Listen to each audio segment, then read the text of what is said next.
first Vibe with Five in person. How's it going, guys? We had a great performance by our country, England, yesterday.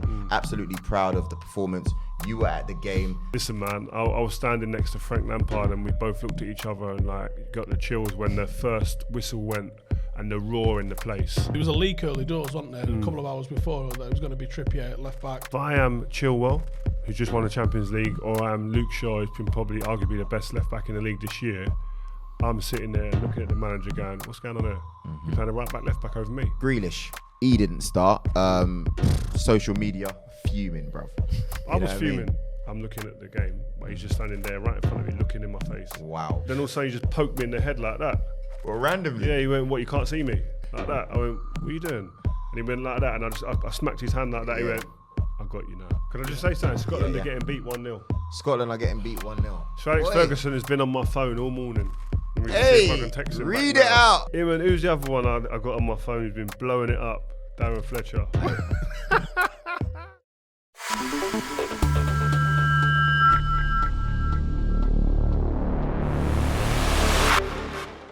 Yeah.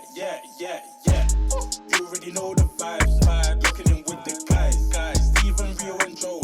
I got tuned into 5. You know the vibes, you know the guys, you know the trio. You know it's Steve, you know it's Joe, you know it's Rio. It's Joe Beya here with Stephen Howson and Rio Ferdinand. The first Vibe with Five in person. How's it going, guys? Yeah, it's good, man. I liked it better when you was in your convertible. Yeah.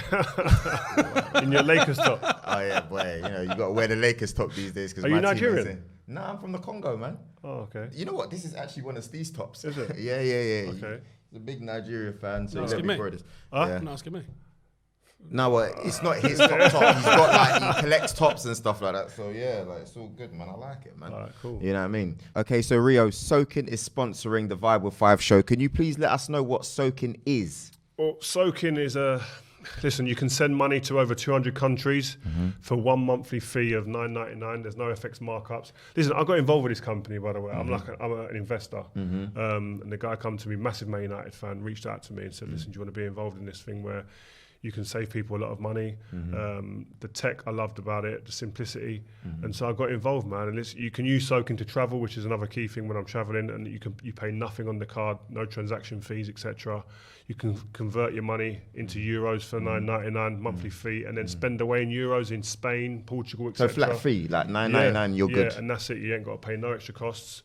I mean, it's a global currency account, and you can send and receive money in 38 different countries, man. Wow. So it's massive. And we all grew up in places where you used to have them little places where you can transfer. Transfer money. My dad does it all the time, man. It's long. It gets long. It's quick, man. It's quick, I like simple. So, and also you get an unbelievable looking card as well. Great, nice card. So you can put in your wallet. It sits there looking pretty. Hey, listen, Dad, if you're watching, we got something for you. Sokin Global. Lovely. So guys, we're back, Vibe with Five. Obviously, we had a great performance by our country, England, yesterday. Absolutely proud of the performance. You were at the game. First of all, tell us about the vibes, man. What was it looking like out there? No, the vibes were unreal. Obviously the heat was adds to it. The sun's out. I was on the way to the stadium, Wembley Way, people flocking about, everyone flying about, doing crazy stuff, the fan stuff, pictures. People just enjoying it. Like people have been so removed from football over the last 18 months, and that you could see the joy in people's faces just being there and taking in that before game atmosphere. So that was great. And then we get into the stadium and listen, man, I was standing next to Frank Lampard and we both looked at each other and got the chills when the first whistle went and the roar in the place. Football's better in the sun as well. Yeah, it is. But I just think just given the morale of the country, where it's been the last 18 months to where you get to a game and everyone in that stadium is it's releasing that enthusiasm for what's about to come with the game of football. But what it meant to be in that stadium, watching England, first game of the Euros for them, it was just I felt actually lucky to be in the stadium, really. Yeah. Now, you said football's best played in the sun. Before we go into the tactical stuff, because we know that it was a bit weird seeing Trippier play at left back. I had an issue with that. Let's just go back. You said football's better played in the sun. Looks better, doesn't it? You don't think? Yeah, it does. But colours and that. And also, everything pops, doesn't it? Everything pops, but also, why is it that this country does that then? Why are we playing? I don't know, because I think I said this on the watch along, didn't I? I think a lot of the way grassroots Saturday, Sunday football's played, especially because it's played through November, December and January, it dictates the way football's been played in this country. That's changing with academy football being a lot on 4G and people having really good facilities. But most facilities in the country are still, come December and January, you can't trust a pass. Like, you can't trust a 10-yard pass. So people just go direct.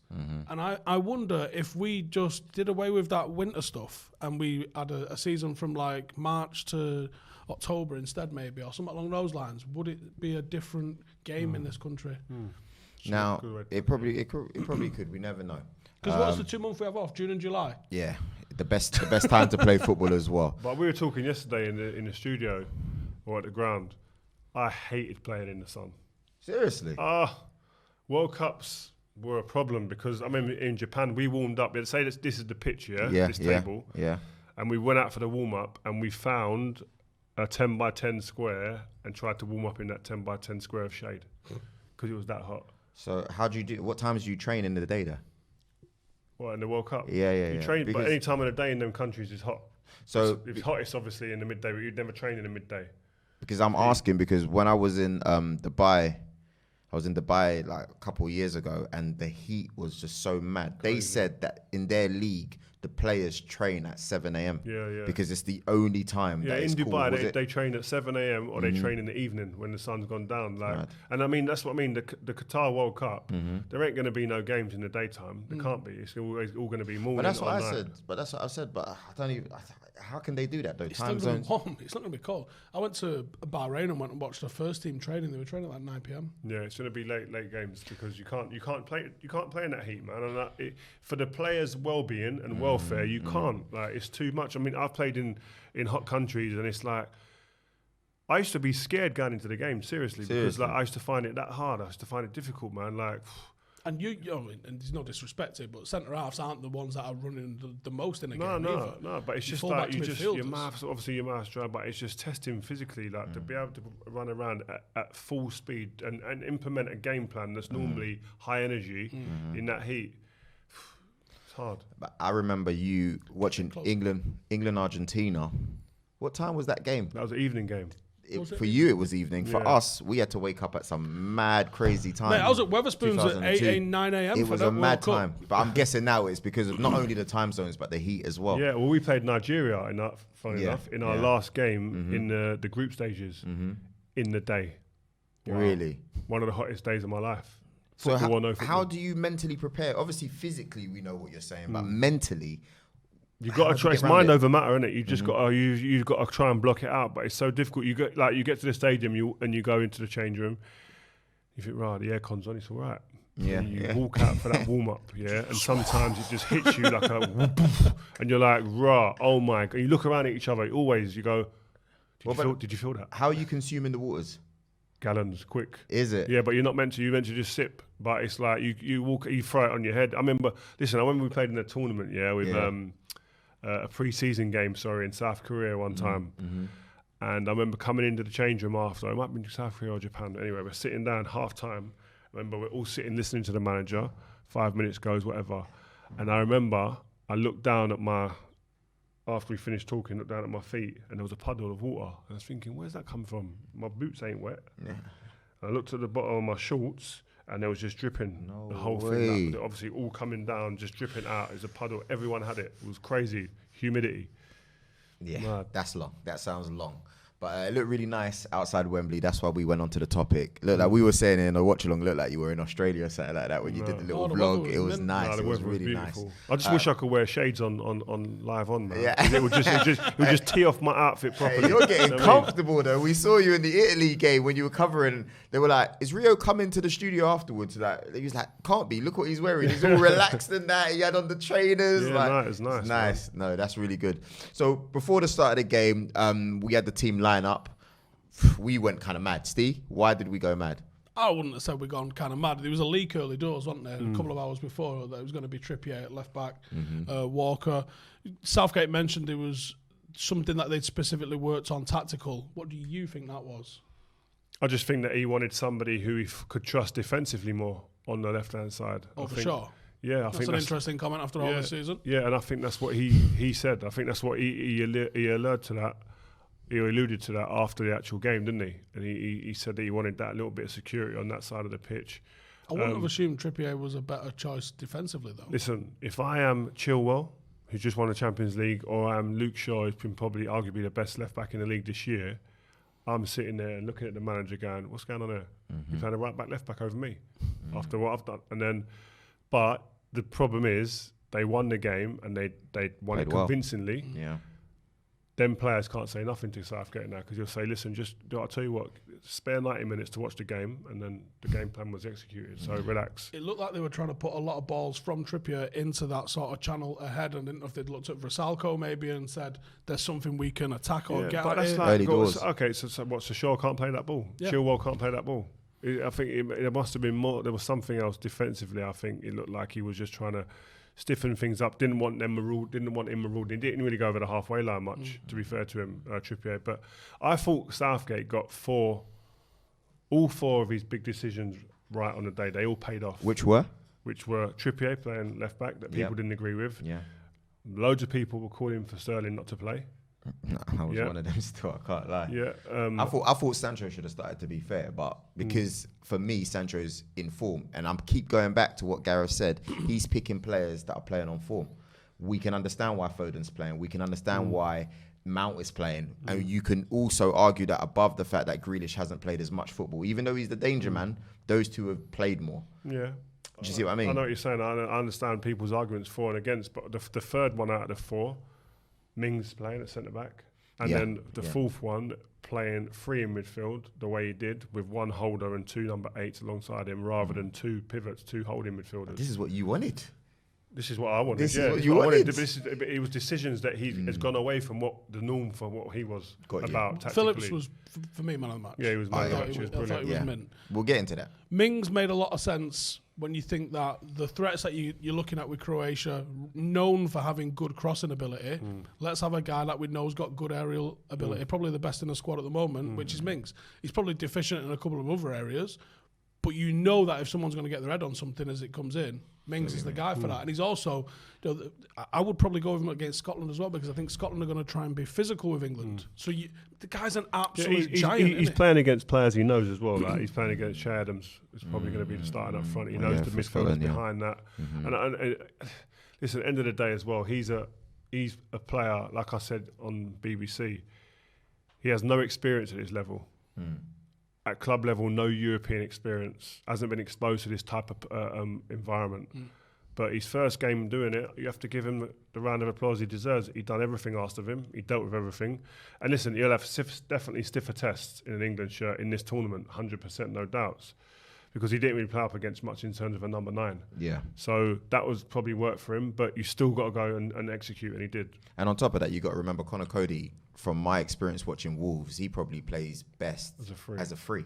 So it's not as crazy when you really think about it. Obviously, hindsight, if they didn't win, they would have been, it's not like he played Walker as centre half in a 2 or something nuts. That would have been. I mean, but Mings what I'm saying is, if there was opportunities, if it didn't go well yesterday, there would have been 3 or 4 situations, areas in the team where people would have been gunning for Gareth Southgate. So he took a little risk in a few of it. Sterling paid off. Did Sterling scoring justify his inclusion? Because up until his goal, 100%.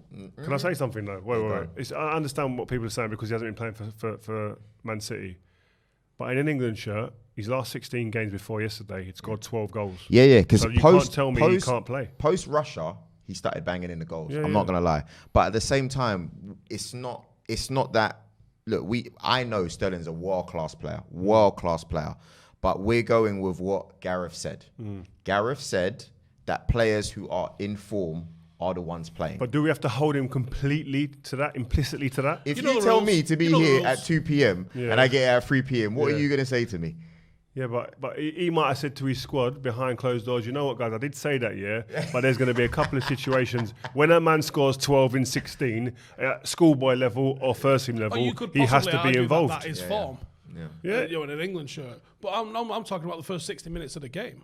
He was the guy coming off. He was the only threat. Who was Sterling coming off? No. Let me look. Me and Steve. Why? I think you're kind of wrong, and I think Foden was coming off before him for me. I wanted someone in behind. What you said on BBC, you went over the top. I heard you. About what? You said, right? Let me don't. You need to get 100% this. You need to get this right. Trust me. You said. I'm going back to what he said before. Yeah, you said you were like. Yeah. You said something along the lines as Go on. he was the biggest threat for the course of the game, something like that. And I For just thought- England yesterday. Yeah, you said So- something so, like okay, that. so was Kane a more threat than him? Hold on a second. For me, Foden, first 20 minutes, he was the threat. Foden hit the Don't get me post wrong. once. Yeah, he hit the post, but he was still playing well. And on top of that, yeah, Raheem, he's lucky he scored that goal, you know, because there was a couple of times where he had opportunities, cutting it back, taking a little bit too long, that kind of stuff. That When tells you me don't that- win the game. That tells me when that you- he was the threat. What you're just no, saying there. No, You no, said it's that not. there. No, because that's wasted opportunities. He was playing well. But that's a threat still, isn't it? Not really. You So, got to hold on, do so if something you- in those positions. If you get opportunities, tell me if I'm wrong. If you get opportunities, that means you're doing something to get in them opportunities, them positions. That means that you're posing a threat. You might not execute, but you're posing a threat. I didn't think he was playing while he was coming off. He was Who? honestly. Sterling? Sterling That'd was been like coming off. 5 minutes. You man are just gunning Sterling for too much. I don't understand I it. like Sterling. I'm not saying. I I'm agree. glad I he thought scored. Kane was ineffective. Wait, hold on. And actually, Kane- at one Kane point, was I ineffective. said, pull Kane, let's maybe even go Sterling as a false nine, because I thought Kane was getting nothing up against those two centre Yeah, halves. he So was- the player he didn't get nothing. stretching the Croatian back line was who? Just tell me that. Tell Probably me. no one. I didn't think we had any penetration. So Nah, the stretching that we done. No, he's right. Who was it? He's right. When we were stretching, he's But right. could was we it? have? It like, was- Can you just it was- clarify it for me? Who was it? Who was it? It was right. Listen. Oh, Sterling, yeah.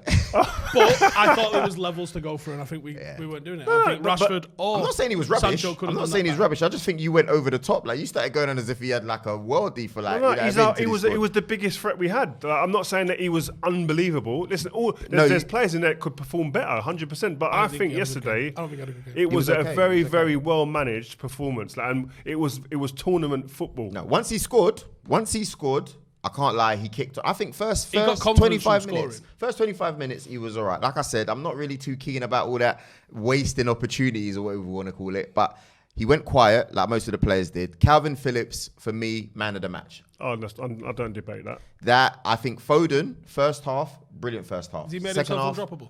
Who? Calvin Phillips. What? Undroppable.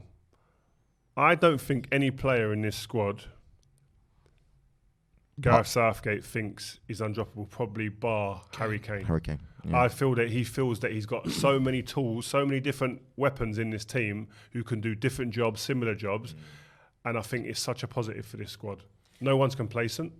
And people are coming in and saying, right, it's my turn to shine now. And I think that's the biggest message for me in this squad is that his hardest task is keeping from these players that don't play or don't start or aren't in the squad like Sancho, don't read too much into social media.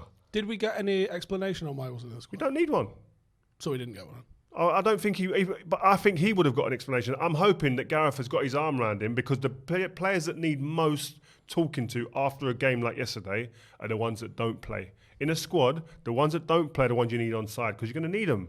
So the fact that social media and people in different parts of the media would have been going, how can Sancho not play?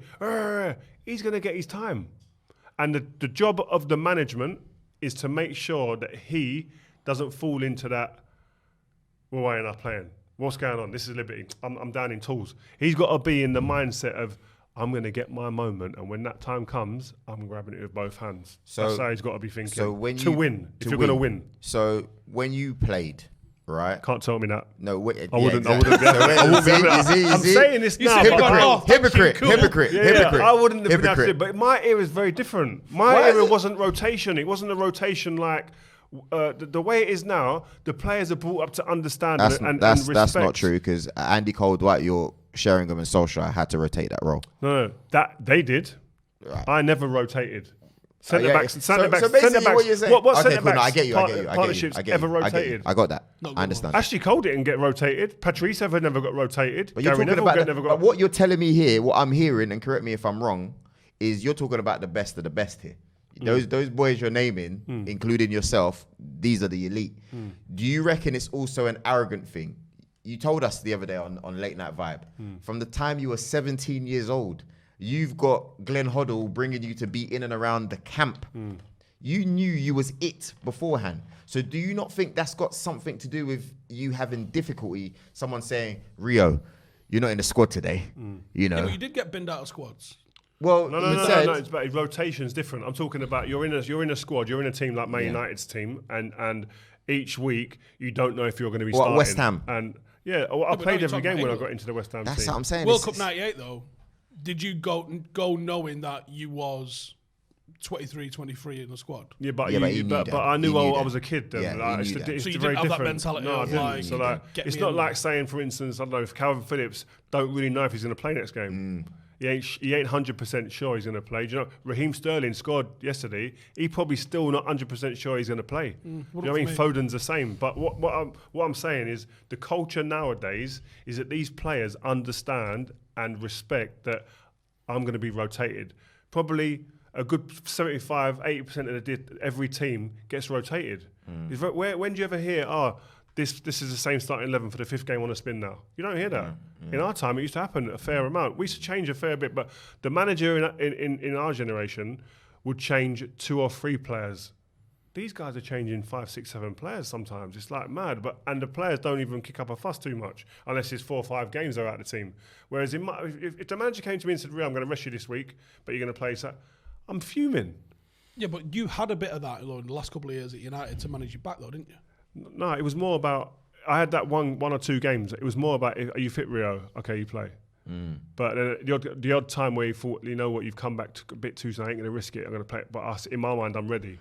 But it's very different. It's so different. But a lot of players in my generation wouldn't accept it, wouldn't understand it, and wouldn't deal with it the right way. You're trying to tell Shearer you rotate. Exactly. Let's rotate Shearer. Rooney, actually, we're going to rotate you. Yeah, or Owen, top Owen. But it's like, so they're conditioned very different. So, but what I mean with Gareth is he has to manage that. The people that manage them situations and them players that are on the edges of the squad are the ones that do well. If you manage them well, you've got a chance of winning. It's true, because if you're looking at 2002 when you played Brazil, Owen hadn't scored until that game. There ain't no rotating Michael Owen. Do you know what I mean? They might do that. Shearer hadn't scored for 12 or 13 games going into the Euros that year when he was top goal scorer. I remember reading, I was on holiday in like Tenerife or something. I remember reading, like, you get like the foreign newspapers and having to read through them and stuff like that. And it's talking about how, I think they were saying drop him and play. Off the top of my head, I can't remember who they were saying. But it probably was like Robbie Fowler, I imagine. But the issue that Southgate has, we're talking about players that are going to be rotated. Yeah, not every player gets rotated. The problem he's got is that every one of those players, probably bar Sterling the last 3 or 4 months of the season, every one of those players are integral players in their teams and very rarely get rotated. So Foden plays most games. This season he played most games. Sancho plays when he's fit, plays at Dortmund. Grealish plays every game when he's fit. Sterling was like that before. Rashford as well. Do you know what I mean? So then he's got to now manage these guys who are players that play every week. Egos all over the place, and rightly so. Sit down this week. We've got Scotland coming up. You're going to play Scotland. But that's also because that's good management. That's what he's paid to do. And probably also because it's a long season, basically. Like what you're saying, 75 games. Being fresh in this is going to be what wins it, I think. That's where Sterling comes in. That's where Sterling comes in. Didn't play the last 3 or 4 months of the season. Even Foden only played like 23 games. Yeah, so Grealish, he didn't start. Social media fuming, bruv. I was fuming. Fuming. I don't even know he could have come in for. But I wanted him to play. Why do you reckon he didn't play? Because obviously we know that he's still coming back into it. We saw him with the ice pack a few friendlies ago. Yeah, maybe he's nursing something. Maybe he's just trying to feed his way in. You've got to look at it. The last few friendlies that they've played with England, he's been the most creative player. When we've needed a chance, when we've needed an opening, he's created it. But what I would say is that tactically, different teams throw up different problems. Now, Scotland, Gareth could be expecting they're going to sit back a little bit. We're going to have to probe. There's going to be not many gaps. Probably back 5 against Scotland. We need someone who can go and draw fouls and go past people, go 1v1, bring 2-3 people out to him, free someone else up like Kane. So that could be the thinking. Do you know what I mean? And I just feel that Gareth is building these teams for specific games. Forget who. It's this team with these players are suited to play against that opposition. I don't care who's sitting at, but this is what suits us best as an England team. Next game, it'll be different. I hear you. Good. I hear you. I think what was interesting is that he didn't come on at all. You know what I mean? If you're going to set up your team with a plan, fine, we get that. We can't argue. But the fact that he didn't play needs at all, minutes, doesn't he? He needs minutes. You know what I mean? And if you're looking at the way the game was going, especially after we scored, obviously you don't take off Sterling at that point. He's full of confidence. But there were other changes that I think he could have made. Yeah, well, for Foden, he might come You know on. what I You know mean? what I mean? So he could have done something. But at the same time, and you look at it this way, how I looked at it as a player, I need to find rhythm. Like all this stop-start business, I wouldn't have been able to deal with it. I'd just had to say, listen, I've got to forget football now. Because I need rhythm. I need to be playing week in, week out, build relationships with players. But these guys are built differently. So they're built to be able to rotate and come in and come out from the cold. And do you reckon he'll be starting for the Scotland game? I'll be surprised if Grealish don't start that game. In what position, I'm not sure. But I'll be very surprised. Tight, so to squeeze in Robertson and Turney, they play back 3, back 5. Turney's out, I think. I read is on it? the way in, yeah. I still think they're going to go because they've got the centre half. So it's going to be tight against Scotland. Yeah. Someone like Jack Grealish, who's potential for winning penalties, especially with VAR in the mix, that's a massive asset. Massive asset. You just give it him and say, just run at people. Run into that crowd of players and see what happens. Yeah, I agree. I think now, though, what this win has done, and to be honest with you, it was a good performance overall. It's really given the country, like, a good energy. It's now tipped him over the edge. Yeah. Just repeat what you said before we started. before we were on air. Say it. I think we could win it. Oh, fuck off. I think we can win it. Nah, Why you know not? what? It's Why coming not have home. that energy and that Yeah, belief? He's right. In your It's team. coming home. Sometimes you just got to let Have it you go, seen man. who we're likely to play the next It round? don't matter. France, Portugal, Don't or matter. Germany. It's coming home. This is the same Croatia team that made the World Cup final 2 years ago. Anything can 3 happen. years ago. 3 years ago. Anything can happen. Do you know what I mean? The whole world changed since then. It doesn't matter, man. Listen, we got a fearlessness in this squad. I said it yesterday on air. There's a fearlessness in this squad that I really like. Our Achilles heel is obviously our defence. Yeah, that is our. When we come up against a proper number 9 and a team that attack properly, yeah, it'll be different. But Name me a team that's won an international competition with ordinary centre backs. Greece, But that entire Denmark. team sat back. Denmark over the years ago. What, 1992? Yeah, but they had Peter Schmeichel in you- there, which is like 3 goalkeepers. That wasn't your question. Yeah. Pickford ain't Schmeichel. Portugal. What, Pepe? Yeah, he's on his own. Still had Pepe though. And they made it to the final. Yeah, and they actually Before. didn't win a game. They just like penaltied their way through it. No, but listen, I don't know, Right. man. If I thought England could set up like Greece did or like Portugal did, I'd say, yeah, we're going to hit them. Literally what I was saying to you 2 months ago, saying play on the counter and let's see what we do, because I think that suits us. But we're not. We're a team that wants the ball, wants to dominate the ball, and wants to take it to teams. And we're going to try and take it to France, Germany or Portugal and get smacked about. Before we move on, we will. Oh, I wish you was in here with me, so I'll just sit there looking at you like that. before we move on, I'll just look at him instead. I wanna wrap this up by saying, okay, man of the match yesterday. Yes, we know that Sterling got it. Would you have given it to Sterling? I think he had a case for it, 100%. Yeah, 100% When you scored a case, winning goal in a yeah, game, you've got a yeah, case yeah. to get. I 100%. don't care what game it is. But We're I not- think we're not- Phillips was stand out. Yeah. Phillips he done all what He was got the asked assist of as him. well, didn't he? He got the assist. He was the one who was breaking as well at times from midfield. He detached himself from midfield to go and press at times. The timing of it was great. His energy, everything about his performance yesterday, I thought was first class. Amazing stuff. This just came in this morning. Rice and Sancho to United. Can you tell us a bit about that? Yeah, there's an ex-United You defender. You Hang man, on, no, sorry. There's an ex-QPR defender was chopsing off all over Twitter this morning and got everyone in a right tiz. Go on, explain. So, Rio Ferdinand, you you lot might have are heard of mad. him, right? Yeah. Decided to do a Q&A on Twitter today. And knowing the shitstorm that this would create, was like, yeah, welcome Declan Rice. They asked who would you sign in the defensive midfielder position. You would If have Man to United- put welcome Declan Rice. If Man United were signing a player, who would you sign in that position? I'd sign Declan Rice. All right, and then what did you tweet for Sancho? Yeah, I'm on my way up to Manchester to make it happen. Yeah, like I'm just saying, I'm hearing it. I come into Manchester. I'm telling you the truth. I'm on my way to Manchester. I'd love to see Sancho come here. I think Sancho. Listen, people are disrespecting Sancho. By the way, Not us. listen, It's I'm not seeing us. there's too many people. Not in it. Yeah, not Too in here. many we're not. people that on social media. When I look at it, Yeah. I'm thinking sort of, The guy for the last 3 years has put up numbers that no other kid his age Has ever. or doing right now. And people were talking about him like, yeah, I don't know if I'll take him. And this for Dortmund, not We don't Bayern. have a right winger. He's a special talent, man. Very special. So on a scale of 1 to 10, right? 10 being the highest, 1 being the lowest. What are the Come on, I what are know the Declan Rice been in your chances? DMs. Why What are are you the throwing Declan chances? Rice Hold out on, there? hold on, hold on. What are the Jeez, Spread a bit of chances? news. What are the chances of them two coming to Man United? I don't think we get Declan Rice. So what's the scale? What's the scale? Sancho, I think, is a matter of time. What is the scale 1 to 10? 10 being the highest for Declan Rice. I'm not throwing numbers at you like that. It's complex situations, Joe. You know Just this. give me a number.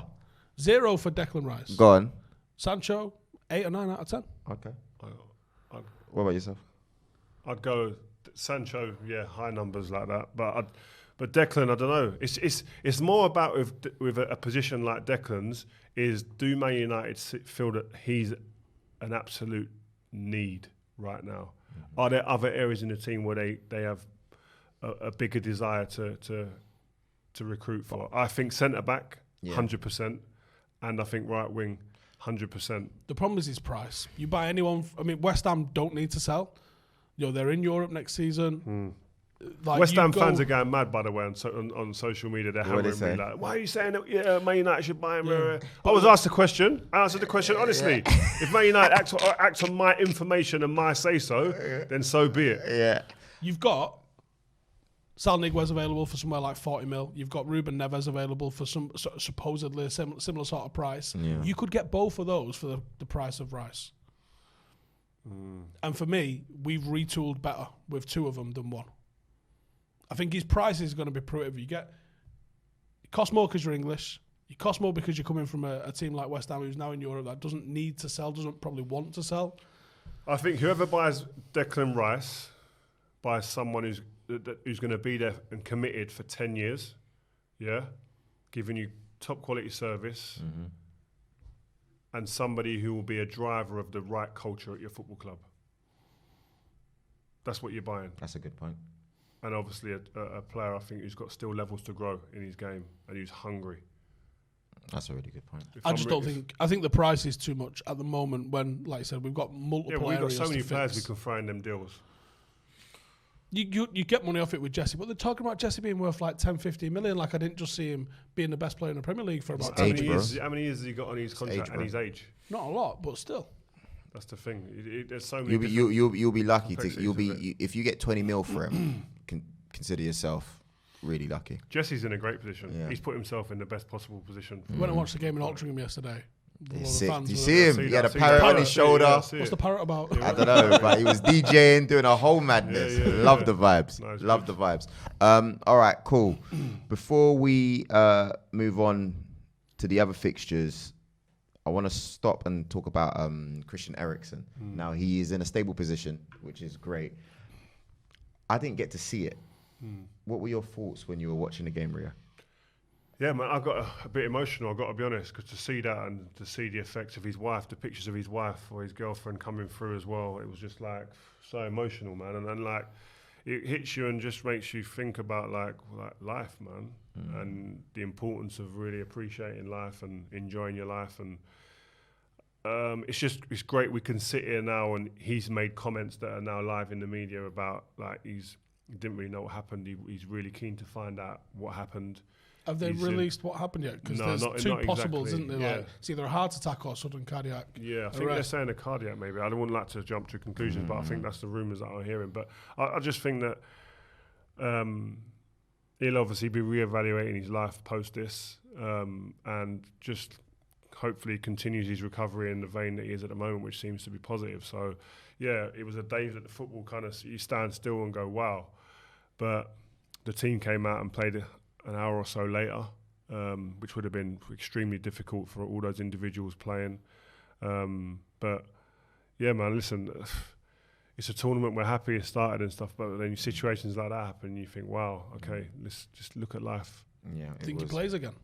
I don't think he plays again. I've got to be honest. I don't think if I'm him, I'm not worried about that. Probably, I'm just thinking I want to be healthy for the sake of my family. Really, it was good to see Lukaku mention him when he scored his goal. I think that was beautiful, and in the post-match interview as well. Peter Schmeichel's come out. He said clearly he was trying to show that Denmark did not insist on continuing the game, as UEFA had said. He came out and said in the intermediate wake of the trauma, the Danish team were presented with 3 options by UEFA.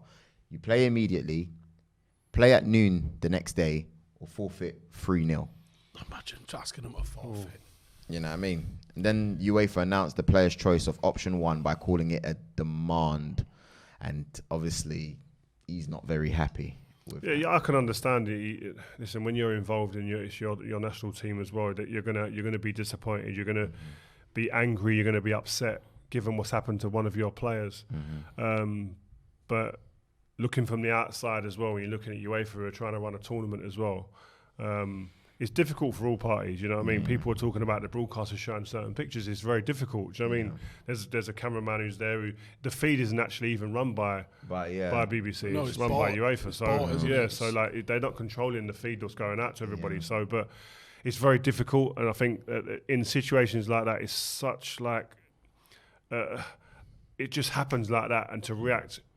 Who knows how they would react in them situations and how they'd deal with it. So it is very difficult. You'd like it to be dealt with in the best possible way, but we all know humans make mistakes sometimes, or sometimes don't have the control that people expect or think that they have.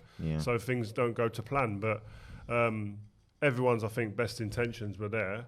It's just things are dealt with differently by different people. Now, because of that, Steve, Finland go on and they win their first ever game in an international tournament. Do you reckon it had a massive effect, or what's your thoughts? It has to have had an effect, but I think it also probably had an effect on a Finland player. Like, imagine you'd have been the opposition to that. Can you go 50-50 on someone? It's going to be in your head. I think it was weird to play it. Like someone mentioned, they've got 48-hour COVID protocols. Can we not enact that? And replay the game in 48 hours. Not that 48 hours means everything's sound now. I think playing straight away like that was kind of weird. My missus straight away, I think the natural reaction of everybody, I think she probably represents everybody in the way that we were thinking of like how are they playing right now? It's mad. But I didn't know I was finishing down here. Yeah, like so I had no idea. Like my old man texted me and he said, "Is there no COVID in Denmark?" I went, "What you on about?" And he went, "Put the telly on." I was like, "Oh, I'm finishing up in here." And then obviously it was only afterwards in our little group, once everyone had gone like, is everyone seeing this? So I thought, I better stick a telly on and see what was going on. Well, like we all said, we wish Christian Eriksen a good recovery. You know, happy that, you know, he's stable. And hopefully we don't see any more. Because he could have been lost. Yeah. We've seen players lost on the pitch from this. He could have been lost. Mark Vivian Foe. I mean, it's not always easy. All right, so looking at the game afterwards, like I'd mentioned, Lukaku had, mentioned Christian Eriksen. He's banging in goals, man. Like, I mean, 3-0. Belgium versus Russia, 3-0. Lukaku in Russia, by the way. Not easy, that. Don't care what Russian team you're playing against. You're playing in their stadium, in their country. Difficult. 3-0 slapping, and he bangs in 2.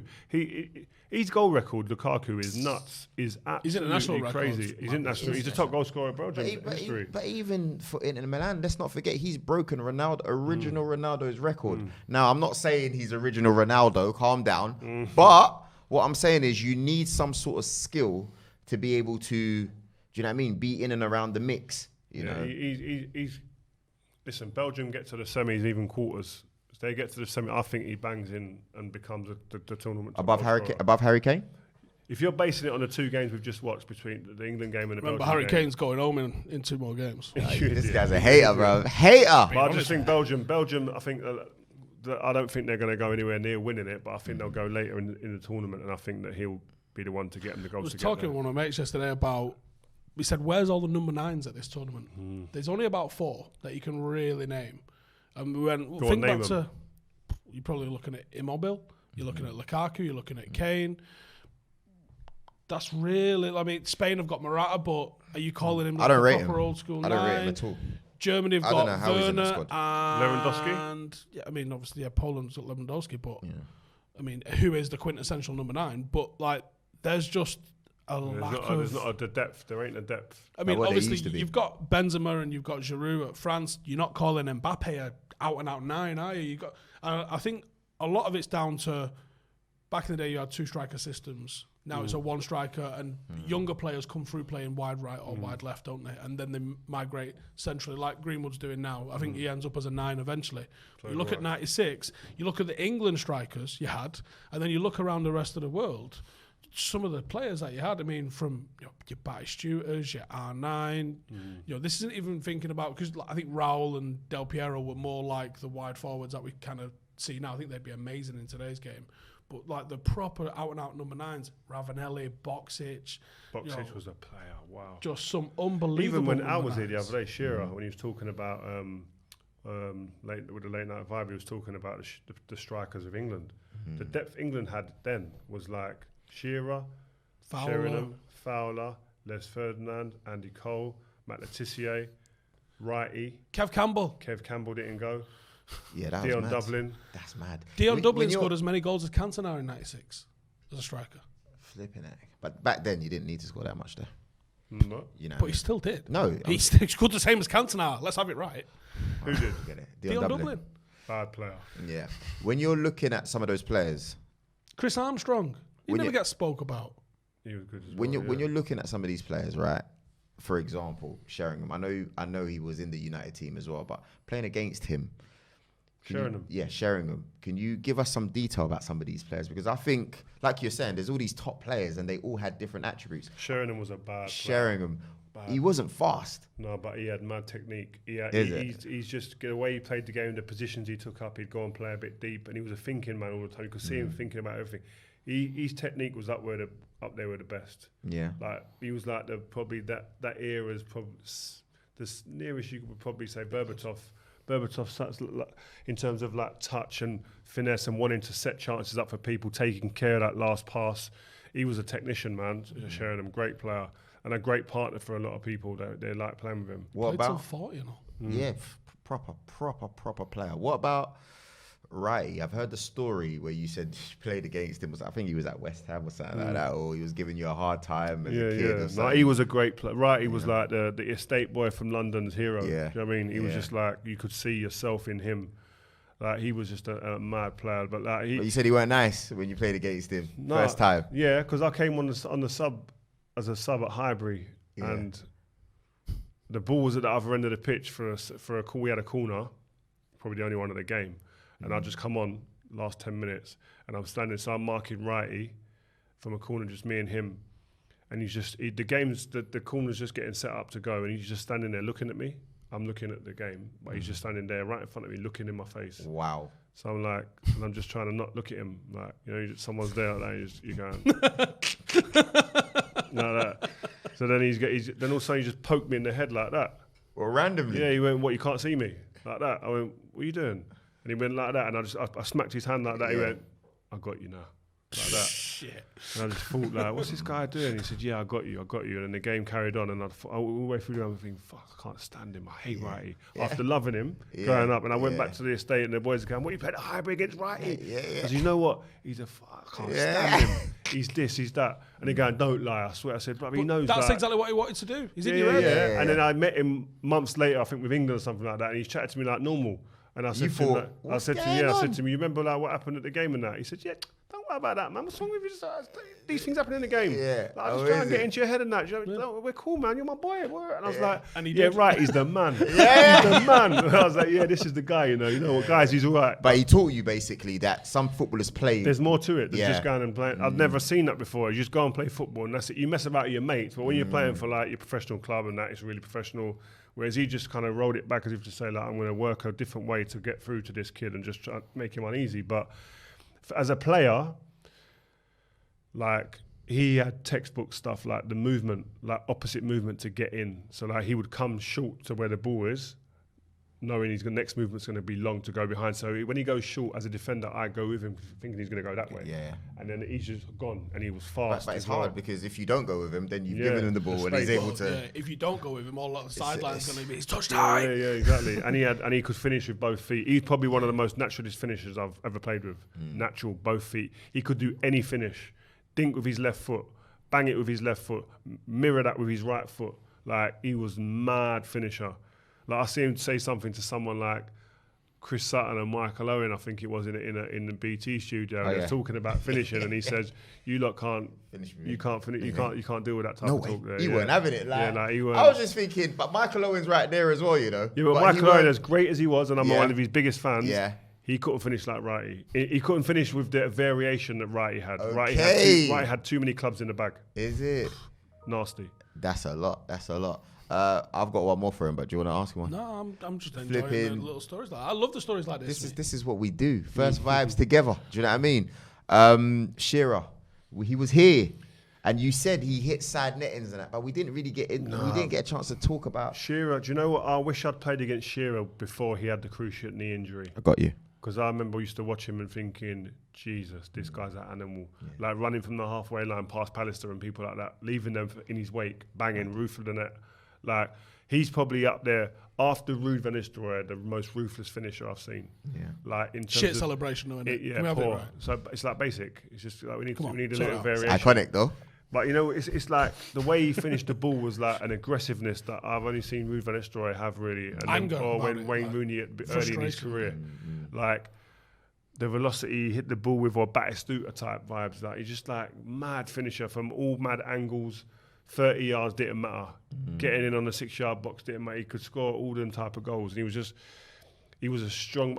And I played against him in a Newcastle team when my team was better than his. And if I would like to have played against him when he was in a better team, do you know what I mean? To feel the real force, because sometimes we'd take the game away from him, and he couldn't impact the game almost sometimes. I wanted to ask him, and when I woke up Saturday, I went, missed opportunity there. I wanted to ask him about turning Fergie down twice, because that's got to be a short list of people who've done that. Twice? That can't, Twice. When? When he moved from Southampton to Blackburn, United was in for him, and he said no. And then when he moved from Blackburn to Newcastle, he'd met him, agreed the number 9. I genuinely think he's still quite content with his decision. I think he is. I wouldn't be, and I've said it openly. Like you hardly won any trophies. I can accept parts of it that it is his team. Why are you laughing? It is his team, though, innit? gonna do that? I can get that to an extent. He did win a league, so it wasn't like he did a Steven Gerrard and didn't win anything.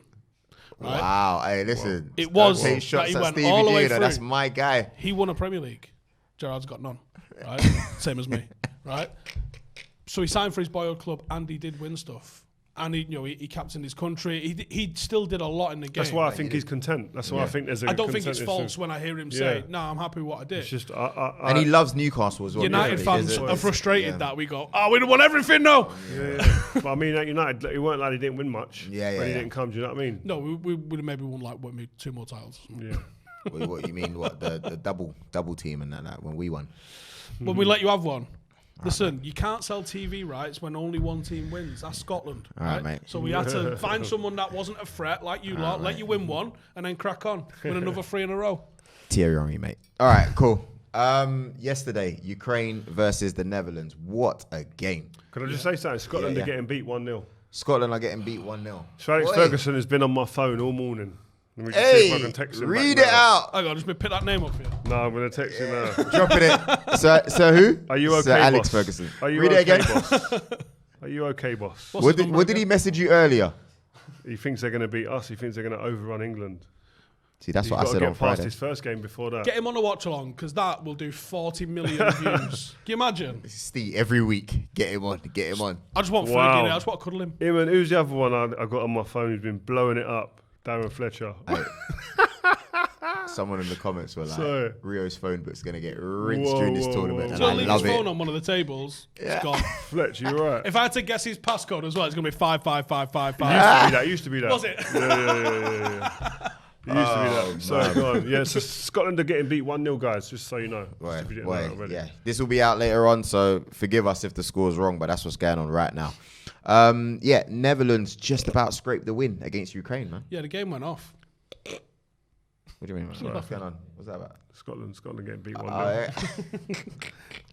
This, Sorry. just wait, because it'll get God. clipped up if they snatch a Yeah, draw man, against England. you know, They they snatched love a draw. They Against love who's it against? Against England. No, who's this game against? I'm talking. Czech Republic. Czech. Okay, cool. Yeah, but listen, Minnows. yesterday, No, I'm joking. I'm joking. yesterday. What we're going to do is going to put you saying we're going to win it, laughing at Scotland, and then the full-time 1-1, England-Scotland, and then the 1-0. theme Hold on. music. What 1-0's like they won? Is that what you're saying? Do you not think they'll celebrate that as a win? Well, I won't take that any type of way. Do you know why that doesn't matter? Because Curb Your England Enthusiasm will be on starts. 4 points, so it won't matter. England are going to beat Scotland. Trust me. Oh my. Now they It will will. be a slapping. I reckon it's a 2-0 slapping. Bop, they're going to get popped off the pitch like we're Spain. Just like, but the team that won the World Cup, we're going to just pop them off the pitch like that. 2-0's not a slapping though. No, a 2-0 slapping. Bop. Man United got a 2-0 slapping, by the way, in Rome. Okay. Is it? You can get popped. You can get slapped. Yeah, popped, 2-0. Trust me, I've been there. Slapping's 3-0, man. That's whitewash, past the pad. Do you know what I mean? 2-0, no chances really on goal, and touching the ball for 3% of the games are slapping. Dizzy. Yeah. It's like you're on one of them merry-go-rounds and you can't get off. Are we going to talk about this Netherlands game? Yeah, it was crazy. Move on. Yeah. I don't care.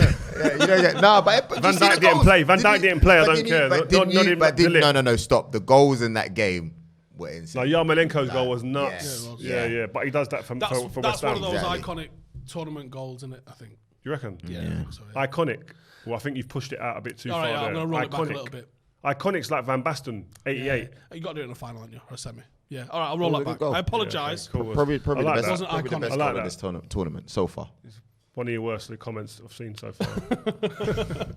All right, cool. It's not like so I we said moved England's going on. to win a fucking Euros, is it? All right. Honestly, Rio, we're not getting past the round of 16. England ain't. No. This guy, If they you win know. the group, they're not getting past the round of 16. Pessimist. They're best off coming third and I trying can't to see work what with guys like happens. this no more. I come in here all vibed up nice and high and leave as a snake's belly. We've got France versus Germany. That's a game everyone's. That's a big I'm game. doing that game. You're doing that one? Yeah, can't But is wait. that That's tomorrow? a that big one? game. That's tomorrow. Can't then. wait. Tomorrow, 8 p.m. That's a big game. Obviously, you got Spain versus Sweden as well tonight, 8 p.m. That's a decent game. I want to see how Spain line up. man. Henrik Larsson's There we son go. I was just about to is say that. actually in Sweden's squad. You're joking? Yeah, I see that today. That's well gone Okay. under the radar. Yeah, I texted him and said to him, like, what's going on? But this is the way he is. He's so humble and that. Yeah, thanks. If my son went to a Euros for England, there's no way it'd have been England under the sunglasses radar. on. Yeah. I would have been Look at Rio in the Out crowd there. like a in right every dick. single media outlet, making sure people know my son is going, and I've got my backpacks. It's all packed. I'm ready to rock and roll. That's brilliant, man. These times, Henrik's watching from afar. In the crowd, just Yeah, screaming That nonsense. guy. Did you play? Was you there when he came for the loan? Innit? Yeah. Like that. Bad that player. period, yeah. What did he play like? Bad player. He played about a dozen games. Yeah. But even impact. Listen, obviously, us Arsenal fans, we're still keeping an eye on Man United during these times, and I'm watching him play, and I'm just It's thinking, 2007. You'd won your no, last title. wait, Don't worry about that. wait. And he wasn't even the Henrik Larsson that was like that was got 35. idolised at Celtic. Oh yeah, because he had already gone to Barcelona by then, Yeah, innit? this was like the older version, mature version He of said he come in Henrik. and he was like still You look- training like it was day one. Yeah, and there was an aura about him. We had a little Scottish kit man. You had Albie was the main kit man, and Alec, and then you had John. We used to just abuse. Me and Waz used to put him in the lockers and lock the lockers up and leave him in there for an hour. Put him in the laundry basket. They used to he used to walk in with a wheelie basket for the laundry to pick up all of the socks and the slips.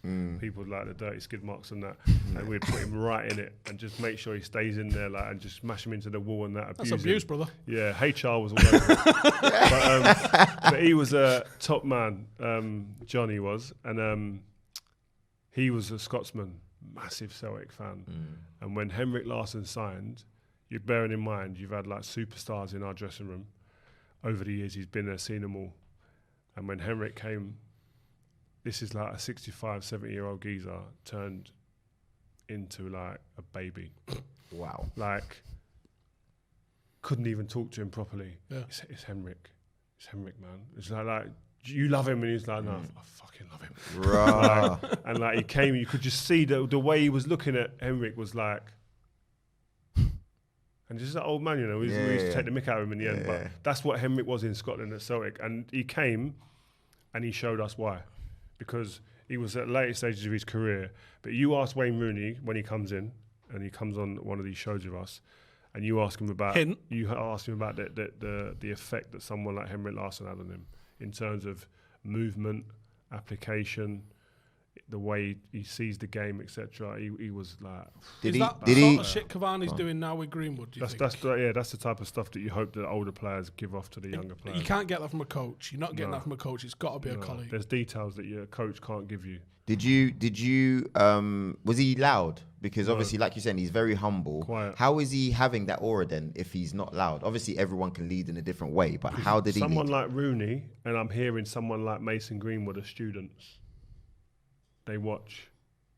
You can't be told. You can't be told. Not even that. You can't be told all the time. You can ask all the questions you like. Some people don't take it in verbally. They've got to see it. That's me, man. You know what I mean? They've got to see it, and then all of a sudden, oh, I get it now. Because I've seen that. It's been repeated probably 4 or 5 times in the one training session you've done it. And it works. Right, let me bring that in my game now. And then Wayne Rooney was brilliant at it. Louis Saha, he does a turn. I hope one day we'll get it. I love him. He does a turn. The ball used to come into him, and he'd go to the ball and take his first touch back to where it came from, and then outside of his boot, bang, down the line, gone. Within a few months, seeing Louis do it in training and losing every defender doing it, all of a sudden in the Premier League game, I'm seeing Wazza do it. I'm like, rah, where's that? Yeah, Louis used to do that. Like just nicking bits. But that's intelligence. Yeah, that's a good question. It's I don't know. Some of the coaches give me bits. Rene Moodenstein used to give me a little bit with the ball, trying to see things quickly and seeing the patterns of the team. Defending's reading, and you defended by reading space rather than men, generally. Where the fuck do you learn this? Because there's no university of defending. Reading the space and covering people, I was never taught anything. That was just like a natural thing. Instinct. That just the instinct was there. Have you ever tried passing that to anybody else? Yeah, because you like that got it, by the way. Yeah, but because you like there's basics in it. You can be taught certain parts of it, but it's having to smell it. Do you know what I mean? Like to smell the danger before a pass or two before, and who's on the ball. There's so many things to read within a situation, and like you got a centre back with me, you got Vida there. I'm always wanting him to go to the ball because I want to showcase my best talent, which is my pace sometimes and my reading of the situation. So I'll come and cover up behind, but it's making the decision when he goes tight to then drop. It's the timing as well. It ain't about, it's going to drop. Oh, you're playing everyone on side now. It's the timing of the space, the connection with me and Vida. There's so many stuff. It's hard to teach. It takes time. I'm sure coaches, it takes time over a period of time to implement that into a player. Well, you know what? I'm going to annoy us because I know we're going to want a defensive masterclass video. We got a list of videos that we want. We want a Beckham one. People want in the comments. We want a defensive masterclass. Look, this is what I love about this podcast, but we're going to have to wrap up now. Yep, cool, We've got things to do. Yeah, but I want to say a massive, massive thank you to our sponsors, Sokin. Make sure you check the link in the description. Rio spoke about it earlier on, and I'm definitely going to be checking it out. Thank you very much, Sokin. The links are in the description. And yeah, you know what? Sokin, come back next week, man. We want to have you on again. In fact, come back during the course of the Euros. That'll make us happy. So I know you all, or didn't all, but some of you went and watched Late Night Vibes. Great show, if I say so myself. Yeah. We're doing that again this week with a TBC guest, but it's a big one. We've also got Rio on a watch-along on Friday for England-Scotland. Yes. Now, I don't know about you, but England this versus Scotland. is England versus Scotland. One, it's a treat. I'm going to peck his head off. What's he doing? Why is he doing that? What's he doing? It's true. Guess what? You guys can do it too because the comments are live. I will. Anything you want to all your questions you got, just throw them in. Everything. The game. All right. There you go. Yeah. Before we go, Will, make sure you get one of them boards in next week. I want to see Rio doing that, between the lines, all that stuff. I want that on the board. All right, guys. We'll see you guys soon. Joe Beya, Rio Ferdinand, Stephen Howson. We're out. Peace. Go.